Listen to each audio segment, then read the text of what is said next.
welcome back to Two Spanners Piston Broke, where I'm actually not in Dotty or in Rosie. I'm in another MG.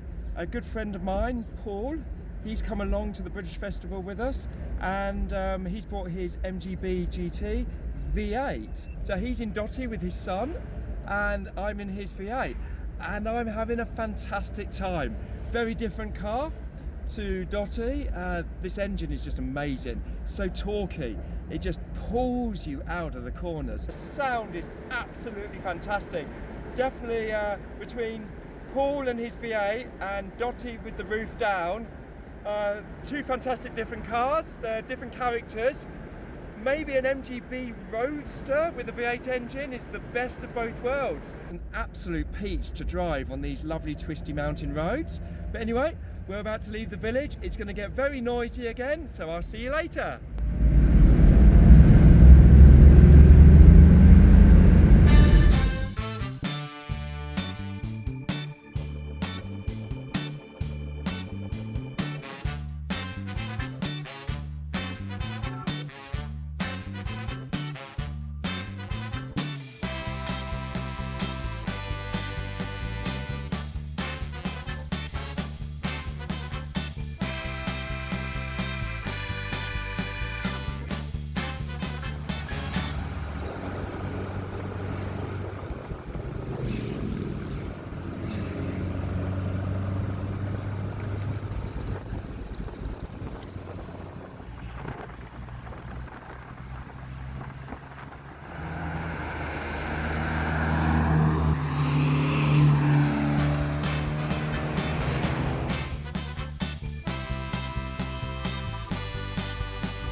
Do not adjust your set. It's Jim and it's Matt and it's a load of MGs in Germany together for Two Spanners Piston Broke on tour.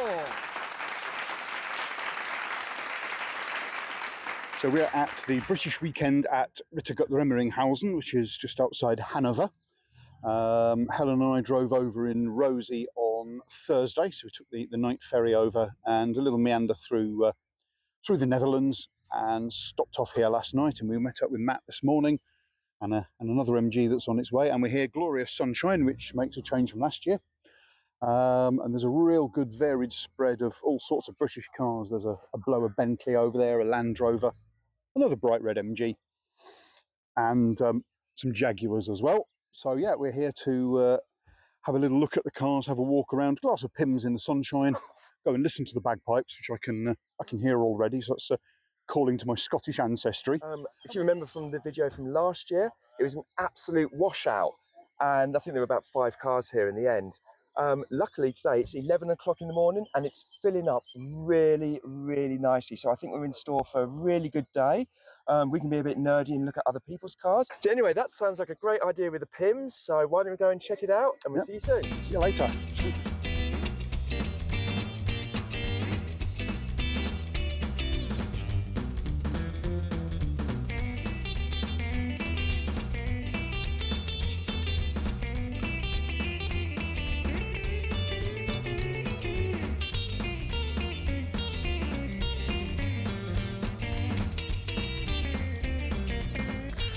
Don't forget to like and subscribe.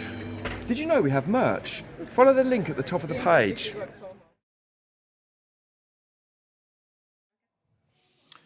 Cheers, matey. Normal service will be resumed shortly. As you've seen from the footage earlier, we've been having a fantastic day at the British Fest in Rittergut-Remmeringhausen.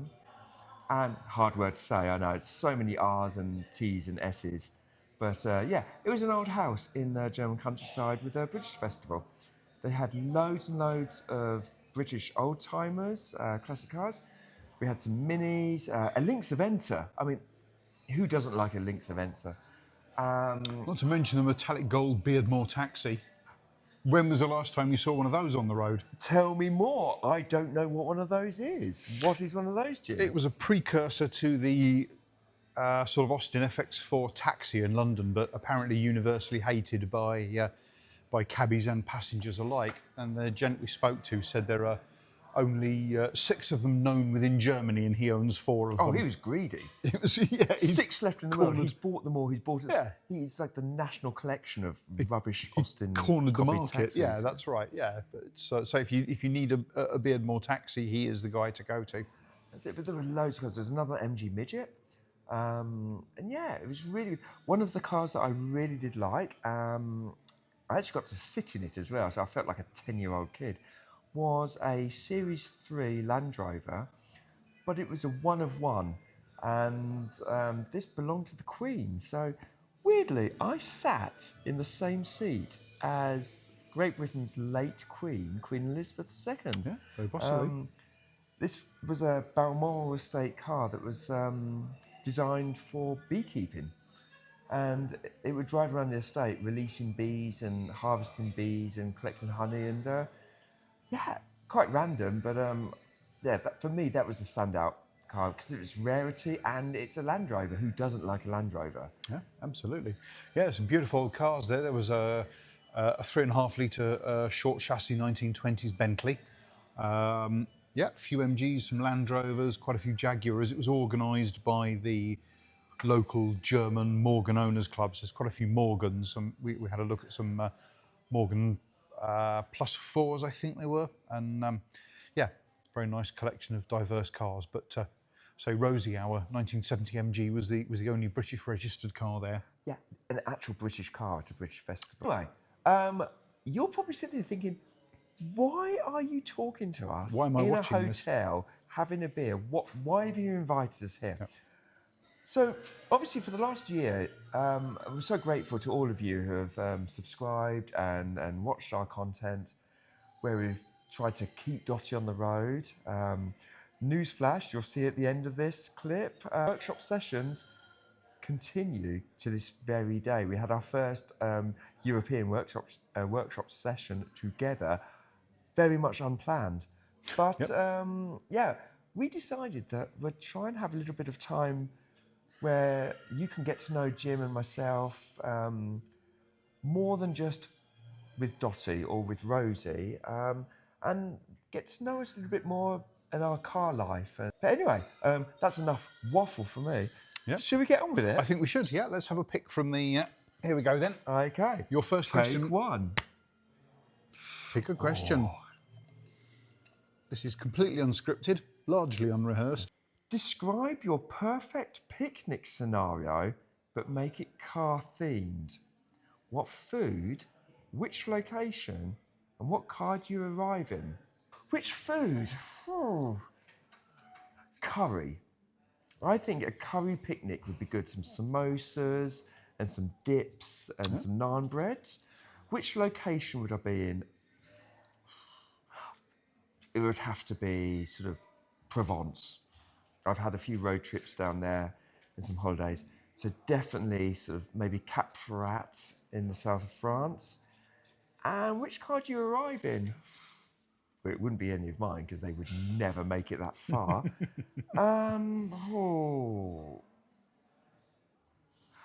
You know, I think I would like to do it in a Mini Clubman 1275 GT. Oh, that's a good choice. Because the drive on the Route Napoleon would be pretty good, and yeah, no, that would be mine. So Sounds yeah, good.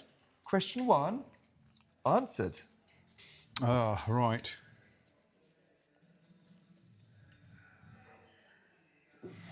So my question, it's more of a 2-word statement really, is favourite tool? Matt, obviously. Cheers. My favourite tool, I've got to say, it's got to be a cordless multi-tool. I use that for more than anything, really. DIY, car working, you know, there's basically nothing it can't do. So yeah, my favourite tool. What's your best car-related memory of all time? Whew. I mean, I've been really fortunate all through my life. All our family holidays, it always centred around the car. My father didn't drive, so Mum did all the driving. And yeah, I mean, we didn't have a really good car history. We had Morris Marinas, Mark I Cavaliers, Mark one Escort, weirdly enough, but before they became cool. One of my best memories, though, it's a picnic, but it was in the car because the weather was rubbish. And we were in Dartmoor, and we'd driven along, and it was all misty and foggy, and we'd gone near to Dartmoor Prison. And my father, he was a really good storyteller, and he started telling this story about, on days just like today when the fog hangs low and the wind is blowing. He really set the scene in these stories. And he said, this is when the prisoners break out.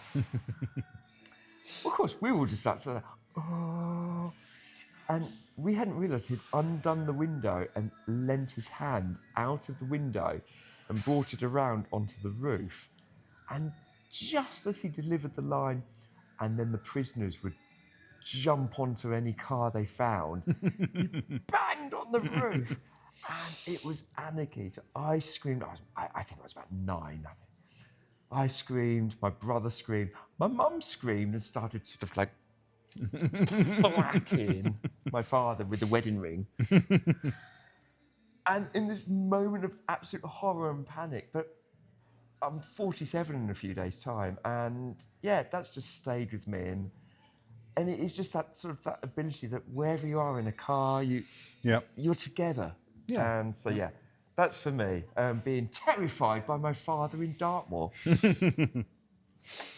Okay.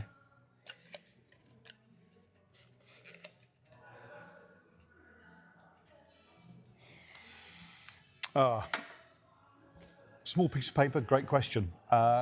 Not one of mine originally. This has shamelessly been ripped from another podcast, but I'm going to ask it anyway. Ideal 4-car garage. Thanks, Chris Harris and friends. So, ideal 4-car. We have discussed this at quite great length before, and It's a good question. I thought of all sorts of things. Can I conceivably fit a Vulcan bomber into a garage? What if I had 4 motorbikes in it? I can't ride a motorbike. So, and I put the question to Helen, my partner, and she came out with it straight away. So I'm actually going to use her answer for this. So perfect 4-car garage. But Shouldn't you then be behind the sofa as part of the answer then? So Helen is editor-in-chief. So this is credited to Helen, but perfect 4-car garage. So for city driving, Renault 5 E-Tech, just all the convenience of an electric car, drives like a hot hatch, just an absolute pocket rocket screamer of a car. Long distance, when you want a reliable kind of Grand Tourer, it's got to be an Audi TT, a final edition Quattro. Summer days in the countryside, I'm going to pick Rosie, our 1970 MGB Roadster. And when you want to drive to the beach, have a cup of tea in style, it's got to be a Type 2 VW Transporter camper van. So whether I go an original 70s Westfalia or a newer kind of noughties South American Danbury, yeah, it's got to be a Type 2, not a split screen, Type 2, maybe with an engine swap, because I would like to travel at more than 35 miles an hour. So maybe a powder blue Type 2 with perhaps a Subaru engine. So yeah, that's my 4-car garage. Pretty good choice, actually. I thought so. I mean, it's not mine, but it's.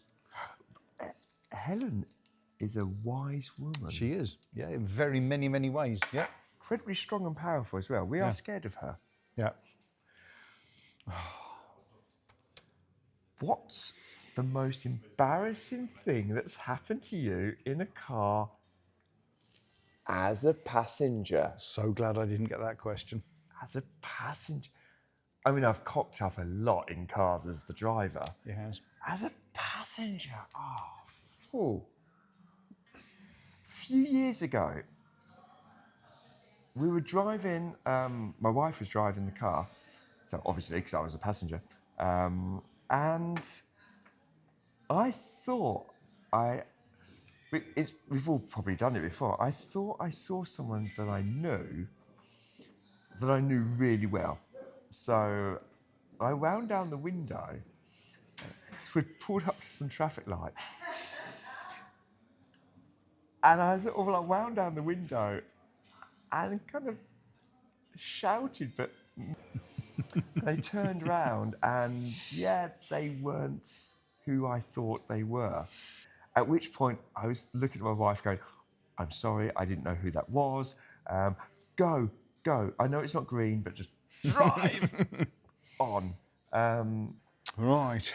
Difficult question, that one. It is, yeah. One I'm glad I didn't have to answer.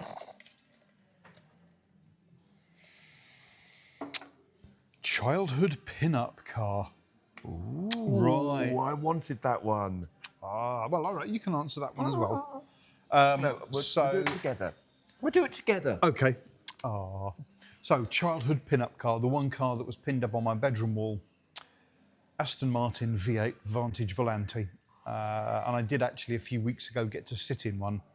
And they always say, never meet your heroes. And yeah, it's, you look at it and it looks horribly dated, but big, comfy, squashy armchairs of seats. Yeah, and if I had the money, I probably still would. So yeah, Aston Martin V8 Vantage Volante. What would you be your bedroom wall pin-up? I had the poster from Athena. So okay, yeah. If you don't know, in the 1980s, there was this sort of chain of stores in the UK that would sell posters. And so you had like the bit of plastic you used to clip on the top and hang it up, on it, and then it rolls up when it's on the wall. Yeah. We weren't posh, we had blue tack. Oh. But I had a poster on my wall, and it was just all red, completely red, with a small yellow badge at the front that said Dino on it. Yeah. Okay. It's a Ferrari Dino, and I had that on my wall for years. So yeah, Ferrari Dino, all the way. Yeah. Try not to knock everything out when you pull it. Okay. What was the first car you ever truly loved, and why? Sorry, Dotty, but there have been many more before you. Oh, the truth's coming out now. First car I truly loved. I didn't know it at the time, but afterwards I realised there was something special about this car that, with the benefit of hindsight and a little bit more knowledge, I really did like. It was when I was about 5 or 6, my grandparents had a farm, and at the bottom of the field there was the dried out pond, and there were these old cars just in the dried out pond that had been dumped there by various uncles and everything. Typical farmyard, old bits of rusty metal. And there were a couple of S-type Jags and Mark II. I think one was an S-type, one was a Mark II, or maybe they're both Mark IIs, or both. Hard to tell really. And they were just rotten. And I remember just one summer holiday clambering over them, and they became my playground. Yeah, cool. Yeah.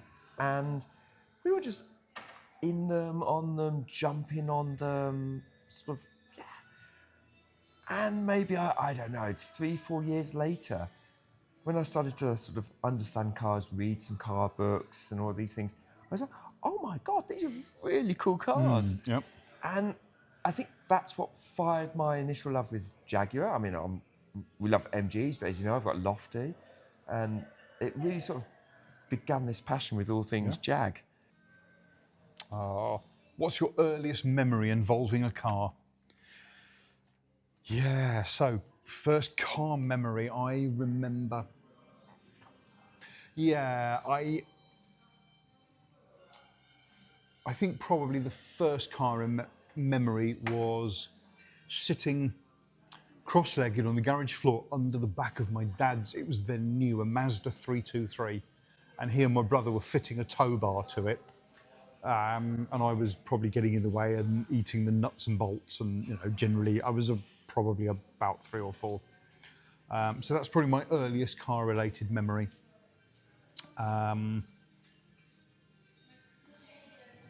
If I can have a second earliest one, I also remember being taken out by my brother when he bought an MG, an MG BGT in about 1985, and I thought, how cool that was to have a big brother with a sports car. That was a car I later inherited when it was a... Later hated. yeah, hated and inherited when it was a bit of a rock box.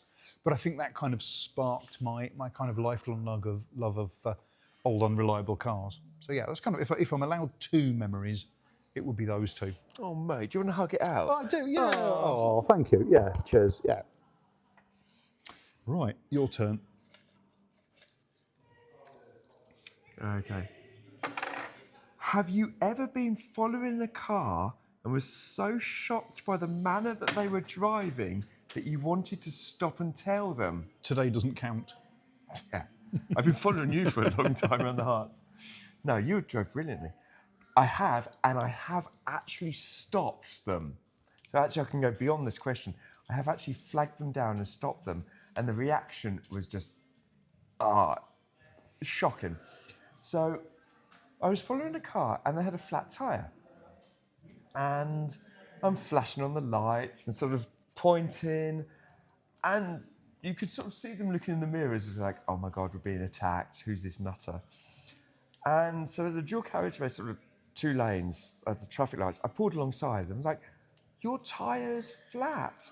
And look, yes, we know, we're driving to have it fixed. It's like, but it's flat and you're on a national speed limit dual carriageway.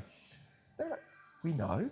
And it was just the sheer unbelievable confidence in their answer, arrogance maybe, or just absolute flutism. Go deeper. I feel like we needed a bigger glass. Don't we all, darling? Favourite road trip snack? You've got through a few of them in this trip. I have, yeah. I am very, very partial to a road trip snack. I mean, by the way, our merch comes in many sizes, including XL. Including having eaten too many road trip snacks. It's generally, I would say, sweets of some description. Do quite like peanut M&Ms, do like Revels. I think it's probably, I've got to say, a fruit gum, if I'm honest. This is not sponsored by Roundtrees, but if you did want to send me a lifetime supply of fruit gums, then Many sweets. I'd be quite happy. So yeah, partial to a bag of Roundtrees fruit gums. Yeah. My wife's a dentist, so I can eat as many sweets as I want. I just don't have to tell her. Oh shit, she watches this. She doesn't watch this.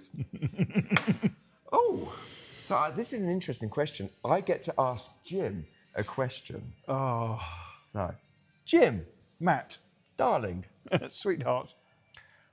Jim would be a better... Oh no, I don't ask him the question. I answer the question on his behalf. Shit. Dodged a bullet there then. Jim would be a better driver if he... So you can't see this at the back. Right now, Helen is leaping up and down with a manifesto of how to make Jim a better driver, which I find a little bit cruel. Yeah. But like I said, we're scared of Helen, so yeah. Publish it, laminate it. She's scowling now. Jim would be a better driver if he was a little bit more aggressive. And the reason I say that, I don't like road rage, and I hate people who pull in, and Helen's looking at me going like, what? He's been shouted at every driver on the A2 in North Germany. No,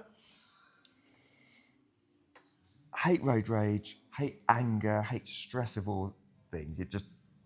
It messes up my head when people get stressed and everything. But Jim is just such a nice guy that he'll sort of sit there, he'll flash someone to come out, and you come out as well.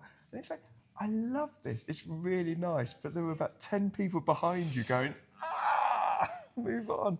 And so maybe a little bit more of a hard-edged sort of, I worry that you leave yourself vulnerable to some of the other less savoury characters on our streets. Okay, I'll take that. Yeah. Okay. But don't change. Oh. Helen's saying, change. Don't change. Don't listen to her. Helen would like me to change. Am I? It's yours, yeah. No. I've got you into enough trouble with that last question. Oops, that's not been asked yet.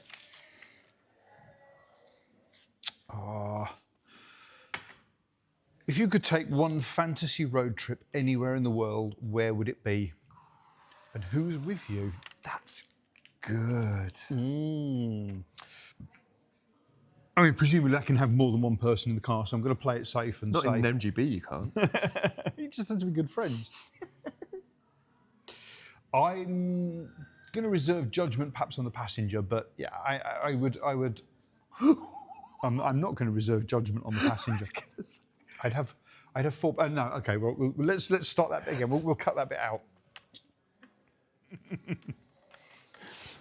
If you could take one fantasy road trip anywhere in the world, where would it be? Ooh, a nice question. So, a fantasy road trip. I would love to drive Cape to Cape, Nordkapp in northern Norway to Cape Town. That would be my ideal road trip. So all the way down through Europe, across the Bosphorus, all the way down through the Sahara, down to Cape Town. In a Reliant Robin, like In a those Reliant guys on Robin. YouTube. Yeah, absolutely. Yeah, that's right. Yeah, that would be my ideal road trip. You've done a little bit of Coming Norway. soon, yeah, a little bit. Your car hasn't broken down yet. Wait Not- till the end. It's entirely true, but anyway, that's another video. Oh yes, Dotty has the problems. We've never really got to know Rosie yet, so we don't know all of her fables. Well, I've just picked up this one. I'm going to put this one back. Matt would be a better driver if he left their wife and kids out. I'll pick a different one. In the background, Helen's going like, if you just kept your eyes on the fucking road. Oh. Mum has been driving me mad. What was the standout memory of a mother behind the wheel they don't watch, so we're safe? My mum doesn't watch. Yeah, she doesn't know how to connect the internet to the kitchen. I remember being harassed and harangued at school in the 80s. In the 80s. Because my mum would drive me to school and she would sort of drive with this posture of kind of looking up and then looking down to... Is it true? Because the therapist said I imagined it all. I mean, I'm just trying to get the fact you got driven to school. I mean, We got driven to school, yeah. I mean, it was in a bogey green Mark I Cavalier and a Morris Marina. I mean, I'd have rather but walked. still, you got driven to school. Yes. Your parents were busy working with careers. But yeah, and she would sit there, sort of the steering wheel here, with her head right back, looking. I mean, I can't do it. There's not enough physiotherapy in the world to do this. Looking through the bottom of the glasses like this, and we'd be driving to school. And I can remember walking to the classroom, and they would sort of sit there and be like, "Morning, Matt." And I was like, oh, piss off, you know. But I was like, "Mum, can you at least either stop at the end of the street and let me walk into school?" So yeah, but anyway, I love you, Mum. I'm in so much trouble. You are, yeah, absolutely. Yeah. So, best dad, or in brackets it says mum, car. So best dad car. So car that my dad had. Best dad car. He had some good ones. Yeah, he did. I would say, if my dad was here now and you asked him what his best car was, he would probably say it was a Volvo 240 that you had in the early 80s. He would probably say that was his favourite car.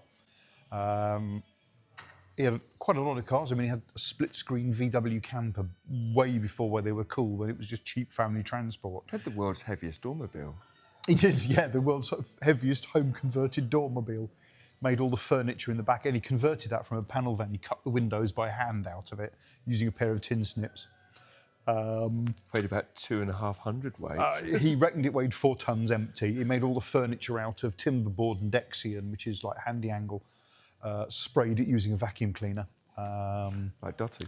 Yeah, and then drove it all the way up over the Alps to Venice, basically. Marina di Jesolo, I think, in northern Italy. So it made it about 30 miles an hour, but it made it all the way to Italy and back. So yeah, he would probably say Volvo 240 was his favourite that he had. sort of French cars. Then he liked French I cars. was going to say your dad loved French cars. Yeah, he had a couple of Renaults. He had 3 Simcas, one after another. He had a couple of VWs, but yeah, he did like French cars. He had a Renault 21, which he always liked as well. Was that dark red, burgundy red Yeah, it was one? a burgundy red one. It was the first car I ever drove, that. But yeah, I think he would probably say his 1983 Volvo 240 estate. So yeah, BRT 651Y. His memory. I mean, if you need a pub quiz team captain, just take Jim. His memory's great. But what got your dad into Simcas? Sort of growing up as a teacher in Sheffield, and why Simcas? Probably cheap family transport, I suspect. Okay. Yeah, he had one after another. I mean, I must have quite liked them, but he said they got less and less French, and basically Lost their charm. yeah, they did. He said they were more kind of roots group, more just generic. I think he liked them Sort of because not Chrysler, Sunbeam. and they all rusted basically. One of them had the side ripped open by a coal lorry, and one of them died. The last one died on the way down to Somerset, so he replaced it with he stopped at a little garage in the middle of nowhere, and the only vehicle he could afford to buy with sort of money in the bank, because you didn't do car finance then, and you certainly didn't walk into a new car dealership, was a sort of a bile green VW Polo, and he only had the car for about 18 months or so, and he would probably say, if he was here now, he'd probably say that was his worst car ever. The Polo. Yeah, he really didn't like that, because you had to buy it. It needed It something. wasn't impulse, it wasn't desire. No, I mean, nowadays you just say, oh, well, I'll book a hire car and I'll carry on my journey. Just that really wasn't a thing. You're talking 77, 78. And he did say afterwards, he didn't like that. And I can't remember the car, although I was a baby. He replaced it with a Mazda 323 fairly soon afterwards, a blue one. And then he had another 323, a red one. But I always remember him saying that was his worst car. I think he just liked something a little bit quirky, but he was never quite quirky enough to drive a kind of a Citroen or something like that. So it was just, a Simca or a Renault was just a little bit left field, but not too wacky. So I think that's what he liked about them. Yeah, that's a nice story, and it says a lot about the man, I think, that individualist, everything. So yeah. First car was my Mini. I'm going to say 1275 GT because it had a 1275 engine in it. It was not a 1275 GT. For all our younger viewers, there used to be a thing called cut and shut, which was you take many bits of cars and you put them together and you make one really, really shoddy car. And it never ran properly. And we had some great adventures in it. And you had a Mini Piccadilly. Yep, I did. At the time. D124 JKP. We drove it to Belgium, didn't we? Because I have the Mini. No, we drove the Mini to Belgium. Yeah. I had a memory of driving up the cobbled streets into Cassel, trying to hold the dashboard in, where it was vibrated so violently. We went over these dashboard sort of parfait cobbles, and it was and the whole sort of like metal, and the dashboard just dropped onto our laps. And like, oh. Cock! What are we going to do? So we sort of held it up, got to the top, and was like, right, okay, let's buy a very small little bottle of beer and think about what we do next. Was that the one that when we picked it up, the top engine mount had snapped on it? Yes, it was so powerful, it broke the engine mount. In a bid for freedom. Every time you lifted off the throttle, the whole engine and transmission rocked backwards and forwards. Yeah. Good days, Oh, good days. Yeah. But again, it was your first car, and sort of the story into it is that I passed my driving test. My mum said, however much money I save, I was working at the time in a restaurant, sort of in the kitchen. However much money I save, up to £1,000, which that was a lot of money back in the day. Yeah. It's about a tank of petrol nowadays. Yeah, isn't it? Yeah. She would double. Thinking, Matt's going to go and save his money and get £1,000. I'll give him £1,000. He'll go and buy a nice car. First week's wages, £320. I went, Mum, I found a car, 600 quid. It's in the free ads. We didn't have the internet then. It was like you got a newspaper. Had to put the legwork in, didn't you? That's it. And I found this car. And she was like, and I was like, you said. And I got this car, and yeah. Life lesson number one on that one. So, Some good laughs. But yeah, Ugu. Dearly departed. Yeah, no, I checked actually, and last sawn in about 2001, shortly after I sold her. Build your perfect car from scratch. What engine does it have? What body style? What does interior look like and feel like? Silky smooth. Was it built for speed, comfort, luxury, or adventure? Ooh, that is a really, really good question. I think if I was going to build a car from scratch, being a bit of a lover of MGs, I think I would go for a Sebring replica BGT with a properly sorted, decent V8 in it. What were the other options? So yeah, okay, we'll have a Stage 2 fast road 4.6 Rover V8. We'll go for MGB GT body style with a Webasto roof. Sebring arches, debumpered, painted British racing green, yellow front valance, round numbers like the Works MGC GTS cars of the 60s. What does the interior look like? It would have to, slightly sporty. I like kind of engine turned aluminium and maybe kind of Alcantara, but it would have to be comfortable as well. I think it would need to have, if I was building it from scratch, it would have to have air conditioning. I would like conveniences like central locking, that sort of thing. So it would have to be kind of hidden technology. I just really fancy a sort of a properly sorted Grand Tourer that's got the convenience of a modern car, but in a retro body shell. You know, something that's, pretty turnkey, that you can just jump in and drive and drive. I mean, we've both driven Paul's MGB GT Yeah, V8 this weekend. I did about 150 kilometres yesterday in it, and I mean, the engine is just, it's so torquey. Yeah. We're nearly done. Thanks for your patience. Oh. Tesla, your thoughts, and you can't swear.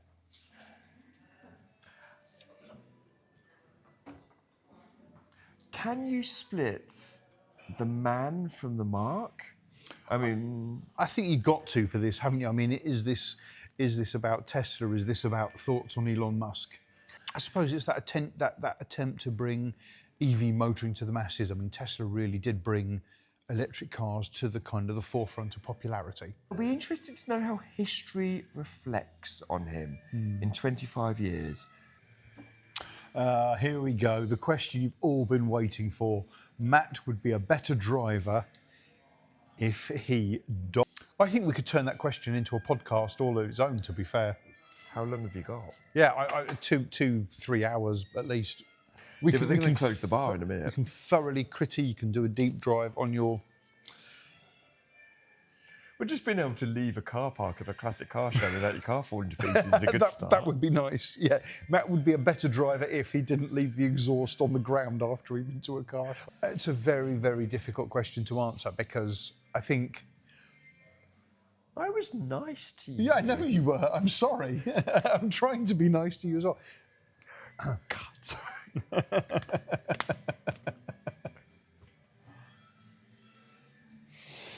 Next.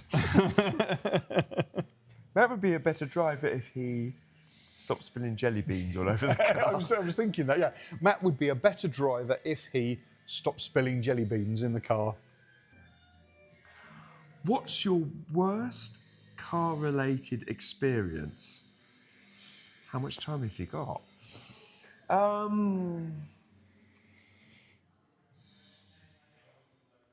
About 4 hours ago, leaving the classic car show at the British Festival, and then having to do some roadside repairs, whilst everybody else drove by and went, "Oh, juice." Not being stuck for 2 days at Dutch Customs after they only told us it would take an hour. 2 days. Previous videos. Go and have a look at our misery. So much misery is available on YouTube through our channel. We cock up so you don't have to. I don't know. I've had loads of things. I've crashed lots of cars. Yeah. Oh yeah. Helen wants to answer for me, but Helen doesn't have a microphone and she's on the wrong side of the camera. Yeah, no, so I don't know that one. Yeah, I've had a lot. I've cocked up a lot in cars. Car cock-ups coming soon to a YouTube near you.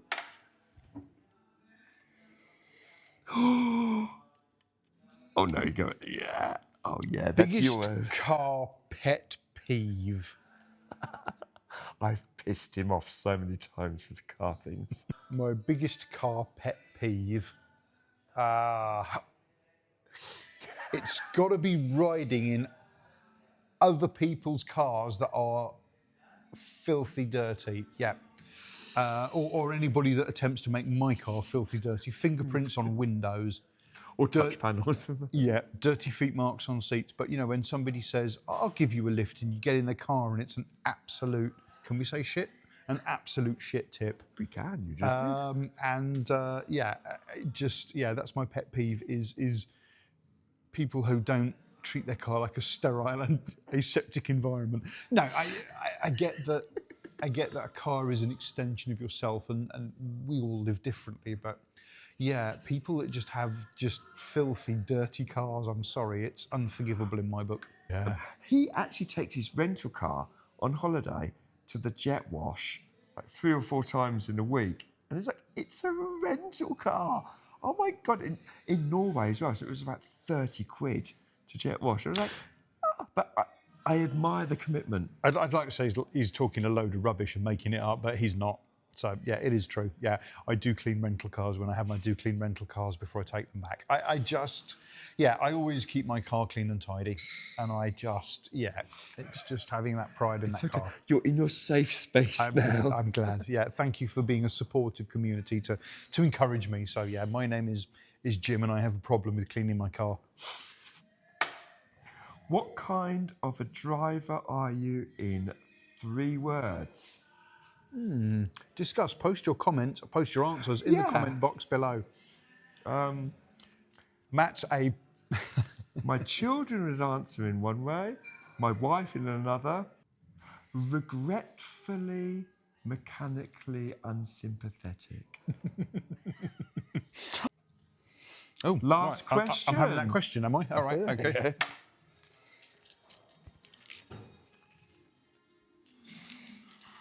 Oh, if you were Prime Minister for a day, how would you improve the lives of Britain's motorists? Helen's got a manifesto here. Yeah, tell me about it. Yeah, how would I improve the lives of British motorists? Again, it's a very. You can't say potholes. Okay, it's a very difficult question. I think we need to look at educating drivers as to the standard of driving. I think things like being more considerate road users, less people sitting in the middle lanes of motorways, that sort of thing, kind of educating. I don't think really we have a traffic or congestion problem in the UK. I just think we have, it's a discipline problem. It's a lack of consideration for other road users and just giving space to people and moving over and so I think if I could sum that up, if I was PM for a day, it would be a roads education program. Just look out for one another. Yeah. Incidentally, as I say, to get here, we've just driven across the Netherlands, and the standard driving, but the way the road network is set up in the Netherlands with totally segregated cycle lanes. In fact, it is illegal to ride on the road in the Netherlands. You have your own cycle lanes, and they have their own roundabouts and their own crossing points at roads. And it just feels like a much more kind of mutually respectable, kind of harmonic sort of existence. You take the vulnerable users. Let's not force them to share the roads with cars, lorries, trucks. Let's move them onto their own road network and keep them at the side. it keeps everyone safe. They're safer, we're safer. It just seems a much more considerate option. So that's Well it. said, Be sir. safe on the road, kids. Yeah. Thank you very much for watching our little podcast here. If you'd like to see anything more like this, or if you'd like to see less of things like this, drop us a comment. You know, we'd love to hear from you. If it's something you want, then maybe we can make this a regular thing. Maybe not sitting in this bar in this hotel, because We can't afford this bar. they and might this get fed hotel up for with much us. longer. But you know, we can do something like this. So yeah, thanks for tuning in and watching, and hopefully you've appreciated the deep dive into our souls, and you've learnt a little bit about us. I feel cleansed. I do, yeah, me too. Yeah, absolutely. yeah. I feel cleansed. Absolutely. And, yeah. Helen's angry. So she's just pent up because she didn't get to answer any of the questions, but she wants to. Maybe the next podcast is our wives talk about us. That's how it goes. But don't worry, we'll be back under the cars. Yep, pretty very soon. Thank you. Yep, coming soon to a lay-by near you. Absolutely. Anyway, safe driving and be good to one another. Yep, thanks for watching. Bye. What's 3/16? Well, what I'm trying to do is get I've got the nut off. I'm trying to get the old clamp off the exhaust. Okay. Is what I'm trying to do, but I can't get the bolt out. I've got some pliers to put on the other end as well. We've got to get it closed up enough that we can get a bolt through. We might have to put a longer bolt in and pinch it up. Okay. Maybe. So it should. I mean, when I did it before, I opened it up, slid it on, and then. Or something if you can use as a lever. What about that? Yeah, we could have just walked straight through there. Probably. To the bathroom.